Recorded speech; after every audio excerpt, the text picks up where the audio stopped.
తమ కాంగ్రెస్ నేతలకు ఎవరిపైన వ్యక్తిగత కక్షలు లేవని మా పోరాటం రేవంత్ రెడ్డిపై అనుచిత వ్యాఖ్యలు చేసిన ఎమ్మెల్సీ తక్కెళ్లపల్లి రవీంద్రరావు పైనే అంటూ మహబూబాబాద్ లోని టౌన్ కాంగ్రెస్ పార్టీ అధ్యక్షులు గణపురపు అంజయ్య జిల్లా కాంగ్రెస్ పార్టీ కార్యాలయంలో జిల్లా కాంగ్రెస్ అనుబంధ సంఘాల అధ్యక్షులు నేతలతో కలిసి ఏర్పాటు చేసిన మీడియా సమావేశంలో ఇటీవల ముఖ్యమంత్రి రేవంత్ రెడ్డిపై అనుచిత వ్యాఖ్యలు చేసిన ఎమ్మెల్సీ రవీంద్రరావుపై నిప్పులు చెరిగారు. ఇక్కడ గల్లీ నేతలు ఢిల్లీ నేతలు కాదు, కాంగ్రెస్ ప్రతి కార్యకర్తకు తెలంగాణలోని ప్రతి పౌరుడికి ముఖ్యమంత్రి రేవంత్ రెడ్డిపై అనుచిత వ్యాఖ్యలు చేస్తే అడిగే ఖండించే అర్హత ఉందని మహబూబాబాద్ లో ప్రతి ఒక్కరికి తెలుసునని, తాను ఎలాంటి నాయకుడినో అని, ఎలాంటి ఉద్యమాలు చేశానో వ్యక్తినో అని తనపై నేతల్ని చెప్పుకొని భజనలు చేసే బీఆర్ఎస్ వాళ్ళు ఏ ఒక్క ఎన్నికల్లో గెలవలేని వాళ్ళు నిజాయితీగా ప్రజల కోసం పనిచేసే తన లాంటి నాయకునిపై విమర్శలు చేయడం సిగ్గుచేటని పరిణామాలని జిల్లా అధ్యక్షులు భరత్ చంద్ర రెడ్డి, ఎమ్మెల్యేలు మురళీ నాయక్, రామచంద్ర నాయక్ ప్రభుత్వ విప్లచే ముఖ్యమంత్రి రేవంత్ రెడ్డి గారి దృష్టికి తీసుకెళ్తామని స్పష్టం చేశారు. కాదు టీఆర్ఎస్ పార్టీ నాయకులందరికీ హెచ్చరిస్తాను. ఇలా మానుకోట జిల్లా నుండి అనుచిత వాక్యాలు ఇష్టానుసారంగా మాట్లాడడం అనేది బంద్ చేయాలి. మీ దమ్ము ధైర్యం ఏందో ప్రజలకు తెలిసే మిమ్మల్ని ప్రతిపక్ష సీట్లో కూర్చోబెట్టారు.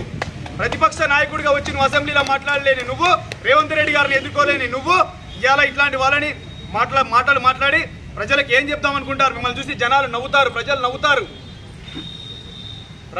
ప్రజలు నవ్వే పరిస్థితిలో మీరు ఉన్నారు. ఇంకా మేల్కోండి ఇప్పటికైనా.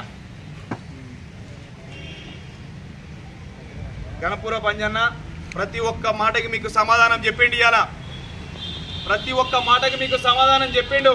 అంజన్న మాట్లాడిన మాటకి సమాధానం చెప్పే ధైర్యం ఉంటే వాటన్నిటికీ సమాధానం చెప్పండి. మీరు సమాధానం చెప్పి మీ శీలాన్ని నిరూపించుకోవాలి. ఇవాళ శీలాన్ని నిరూపించుకోవాల్సిన పరిస్థితి ఉన్నది మీకు. ఇవాళ ఎంతసేపటికి బడుగు బలైన వర్గాలను వాడుకోవాలి, వదిలేయాలనే ఆలోచనే తప్ప ఇకనైనా మా సోదరులు కూడా మేల్కోవాలి. మా సారు అనడం బంద్ చేసి ఎందుకు విమర్శిస్తాం, ఎవరిని విమర్శిస్తాం, విమర్శించాల్సిన అవసరం ఉందా లేదా అని తెలుసుకోవాల్సిన బాధ్యత మీ బిడ్డ కూడా ఉంది. ఎయిమ్స్ వరకు పోయి దాదాపు 200 ఇళ్ళు కాపాడేది గణపుర పంజయ్య. నా ప్రజలు ఆడవాళ్ళు ఒకసారి ఏమైనా జరుగుతున్నప్పుడు తోపులాగా వచ్చి ఇక్కడ సూట్ కేసులు మారుతానే అని చెప్పి ఒక మాట ఇదే లీడరు, ఇదే రవీందర్.